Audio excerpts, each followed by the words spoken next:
Stephanie Hansen from stephaniesdish.com, and today we are making my famous Instant Pot wild rice soup.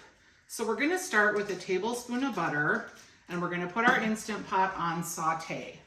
That is gonna allow us to use the saute feature inside the pot to saute up our chicken. We're gonna saute them for about 8 to 10 minutes. Season them with salt and pepper, and you're just trying to get a little bit of color on them. Remember, they'll be in the soup, so you don't have to worry about them getting cooked all the way through.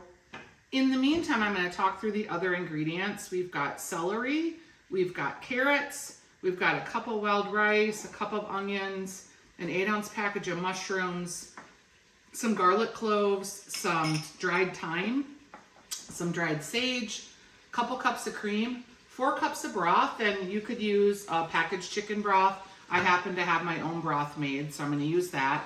And then a little bit of cornstarch if we want to thicken it at the end of cooking. All right, our chicken has been going. I'm just going to set it aside. And again, the chicken's not all the way cooked, but it's going to finish cooking in the soup. I'm adding my onions, carrots, and my celery, rice, mushrooms, garlic, thyme, sage, any remaining salt or pepper that I have here, broth, 4 cups, and just give it a stir. Okay, we're gonna release the steam. Give that a stir. The rice is perfectly cooked. All right, so let's add the cream and see, and I honestly think it's gonna be perfect. You could make it a little thicker if you wanted to, but I think it's the perfect thickness for me. If you like to add something green at the end, you can add in a little parsley. Yum. I just love it when you make something and it turns out so good. Yep, the rice is done. It's toothy. It's not completely mush. Yeah, it's awesome. That, my friends, is how you make chicken wild rice soup in the Instant Pot. And remember, I also made my own broth that I used.